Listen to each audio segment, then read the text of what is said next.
So this was a grumbling event. So I had taken a sound effect video of just a bunch of mm-hms in a row, and I basically just cut them all up and layered them all one over top of another, and then I added a little bit of echo, and I also pitched it down a little so it sounded more like grumbling men.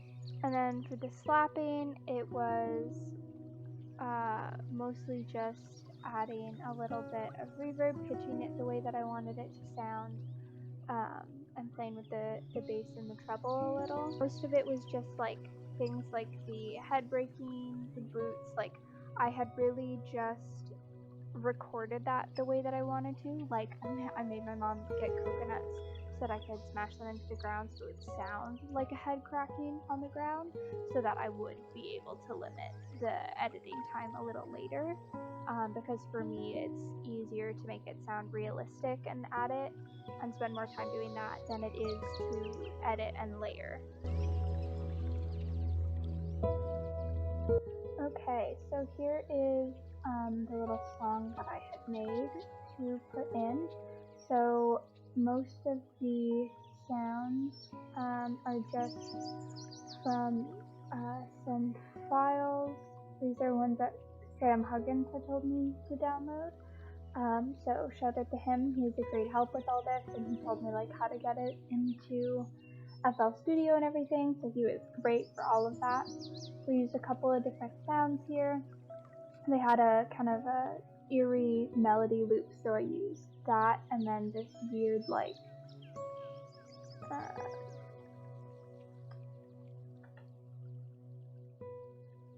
sound. I don't know if you can actually hear it or not, but it's like whoa. It's cool. So with the program, there's a kick, a snare, and a clap. So I added some drum beats in, and then this is this sound here, but they just layered with multiple different notes at the same time, and then we end off with this one again, kind of to close out that opening sequence and leave kind of a second of silence as it fades. I think it sounds pretty good. There's a little bit of issue with some of the mastering, and I just couldn't quite figure out how to get it right. It sounds a little bit chaotic for like a second in here, but I think the rest of it sounds quite good, so I'm pretty proud of it actually. So yeah, that was the creation of my song. On the kick, I had added a couple of different things, so I just added it. It just made it have like more punch to it, I guess. And then I had added some reverb to the snare drum and the clap here, just because I thought that it made it sound a little bit more mysterious and ethereal, I guess, which is kind of the vibe that I was going for. So I wanted to record just a little bit of everything that I have here. So we have, as far as organization goes, the actual film and then the shots and the audio. So I have all of my shots here, and then these extra 3, which just kind of are actually in, I think, this scene as well, but just ended up there in addition, and some behind the scenes. And then we have all the audio. So this is all the stuff for the song that I'd done. So these are the sample packs that Sam had suggested for me. This was a practice that I had done on FL Studios. And then these were 3 different versions, just as I tweaked, because it sounded a little bit different after exporting. This is, I used one song as kind of underscoring in my film, so that was that. And then these were my sound effects here. So I had a couple of Audacity files, and then these were all of the finished sound effects. So not all of these were necessarily edited, even though they're under edited, but a couple of them were, like slapping, the head breaking, the grumbling of approval was as well, but this was just all of the finished sound effects. And the original videos were all in here. I had to actually convert all the videos into WAV files through DaVinci Resolve to be able to do that. So that I could actually put them in Audacity to edit them the way that I wanted, just because I'm more comfortable with Audacity. Okay, so I just want to show you a little bit about some of the color editing that I had done. So in the shots here, in the opening sequence, I had changed these to look a little bit more blue so we can see the original versus what I had edited. Same thing with this one, I had made it just a little bit darker. And then in these ones, I had overlaid the blood and made the shadow a little bit more pronounced. So that's what it looks like originally, and this is the finished product of that. And then any of the shots in the garage, I had edited to make them look darker, so that was the original.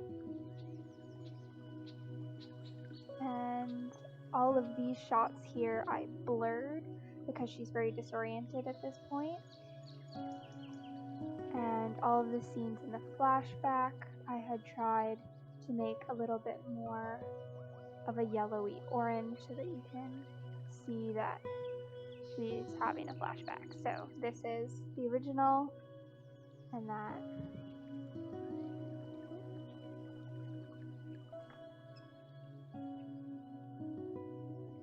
And that's the new version. And that happens again during the second flashback. And then I also had done some sound editing. So we can see here in these audio tracks, the EQ is off, and that's because I added a muffled sound effect. So that comes into play when you hear the voices behind the door here, as well as at the beginning when she is very disoriented, because I thought it kind of added to that. Okay, and a couple of things for framing so that I can get those good marks. This was a Dutch angle that I had done, and then a lot of it happened in the flashback scene. Tried to center frame this because it's kind of, although chaos has already happened, this is happening before, and it was sort of the calm before the storm sort of an idea. And then in here, I was really trying to get that grid sort of going, so this was kind of that top left corner of that box there.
Okay, so you're gonna say that, and then I'm gonna walk over. You're gonna walk over. Now, do you want me to? So- Okay, let's.